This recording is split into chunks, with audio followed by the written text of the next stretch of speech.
सोमवार का व्रत साधारणतः दिन के तीसरे पहर तक होता है, या यूँ कहें कि इसके पारण का कोई खास नियम नहीं है, किंतु यह आवश्यक है कि दिन रात में केवल एक समय भोजन करें।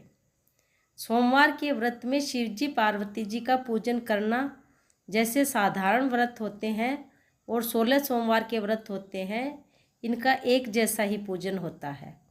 शिव पूजन के पश्चात कथा सुननी चाहिए और शिव कथा सुनने के बाद गणेश जी की कथा भी सुननी चाहिए। इस व्रत को मुख्यतः किसी बड़े संकट से छुटकारे के लिए संकल्प लेकर किया जाता है। यदि आप आर्थिक रूप से बुरी तरह संकट में फंसे हुए हैं, घर में परिवार में कोई ना कोई लगातार गंभीर रोगों से पीड़ित हो रहा है, परिवार पर एक के बाद एक लगातार संकट आते जा रहे हैं, तो यह व्रत अवश्य करना चाहिए, क्योंकि भगवान भोलेनाथ बहुत ही भोले हैं। वो थोड़ी सी भक्ति से ही प्रसन्न हो जाते हैं। इसके अलावा जिन युवतियों का विवाह नहीं हो पा रहा या विवाह में किसी न किसी प्रकार की कोई अड़चन आ रही है, उन्हें भी यह सोमवार का व्रत करना चाहिए। सोमवार के व्रत की कथा। जय भोलेनाथ। एक समय श्री महादेव जी पार्वती जी के साथ भ्रमण करते हुए मृत्युलोक में अमरावती नगरी में आए। वहाँ के राजा ने शिव मंदिर बनवाया था, जो कि अत्यंत भव्य और एवं रमणीक तथा मन को शांति पहुँचाने वाला था। भ्रमण करते समय शिव पार्वती भी वहाँ ठहर गए। पार्वती जी ने कहा कि हे नाथ, आओ आज इस स्थान पर चौपड़ पासा खेलें। खेल प्रारंभ हुआ। शिव जी कहने लगे कि देखना पार्वती, मैं ही जीतूंगा। और इस प्रकार उनकी आपस में वार्तालाप होने लगी। उस समय पुजारी जी पूजा करने आए। पार्वती जी ने पुजारी जी से पूछा कि पुजारी जी, आप ही बताइए कि जीत किसकी होगी। पुजारी जी बोले, इस खेल में महादेव जी के समान कोई दूसरा पारंगत नहीं हो सकता, इसलिए महादेव जी ही यह बाजी जीतेंगे।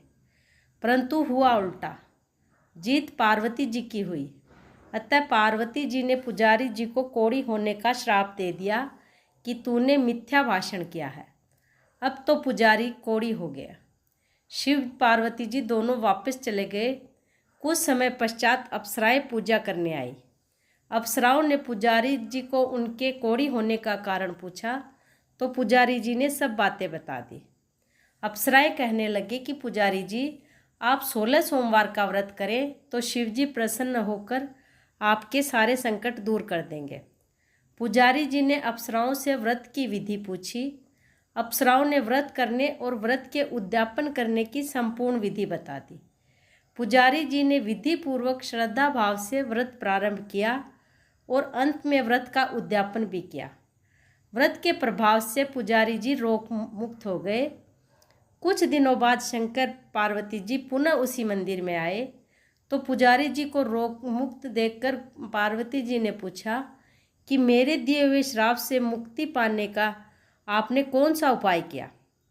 पुजारी जी ने कहा कि हे माता, अप्सराओं द्वारा बताए गए 16 सोमवार के व्रत करने से मेरा यह कष्ट दूर हुआ है। फिर तो पार्वती जी ने भी 16 सोमवार का व्रत किया, जिससे उनके रूठे हुए कार्तिकेय जी भी अपनी माता से प्रसन्न होकर आज्ञाकारी हुए। कार्तिकेय जी ने पूछा कि हे माता, क्या कारण है कि मेरा मन सदा आपके चरणों में लगा रहता है।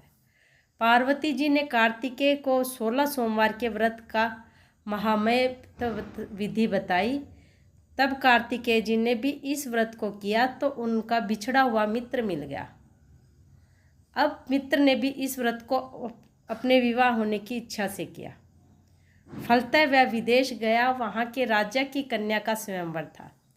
राजा ने प्रण किया था कि हथिनी जिस व्यक्ति के गले में वरमाला डाल देगी, उसी के साथ राजकुमारी का विवाह करूँगा। यह ब्राह्मण मित्र भी स्वयंवर देखने की इच्छा से वहाँ एक ओर जाकर बैठ गया। हथिनी ने इसी ब्राह्मण मित्र को माला पहनाई, तो राजा ने बड़ी धूमधाम से अपनी राजकुमारी का विवाह उसके साथ कर दिया। तत्पश्चात दोनों सुखपूर्वक रहने लगे। एक दिन राजकन्या ने पूछा कि हे नाथ, आपने ऐसा कौन सा पुण्य किया था कि जिससे हथिनी ने आपके गले में वरमाला पहनाई।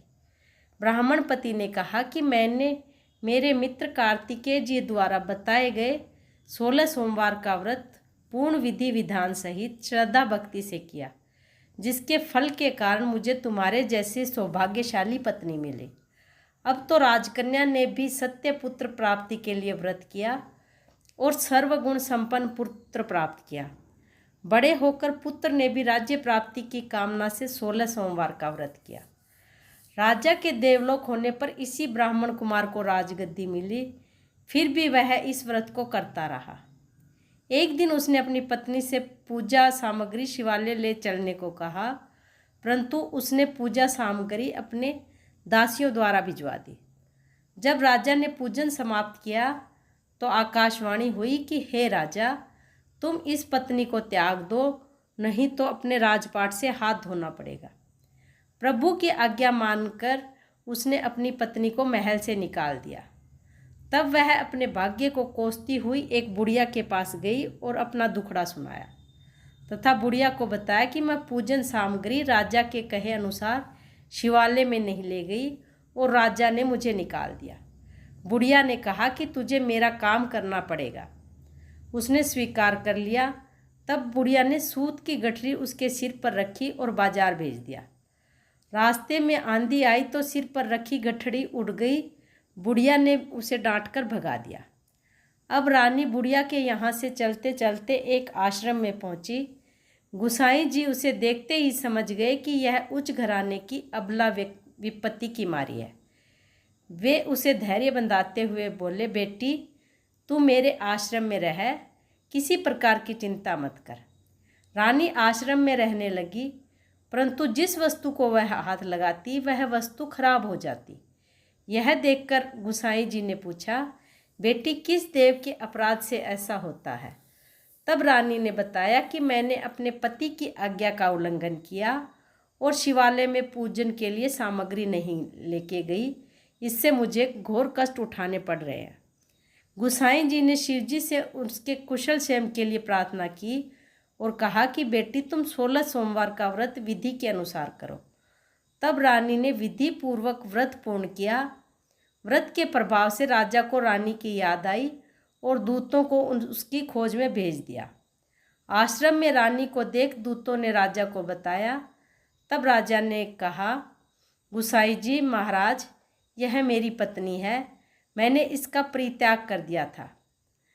अब मुझे अपनी गलती का एहसास है, कृपया करके इसे मेरे साथ जाने की आज्ञा दे। शिवजी की कृपा से प्रतिवर्ष 16 सोमवार का व्रत करते हुए वे पति पत्नी आनंद से रहने लगे और अंत में शिवलोक को प्राप्त हुए। कथा सुनने के पश्चात शिवजी की आरती ओम जय शिव ओंकारा गाएं और शिवजी का नाम जपते जाए। जय भोले।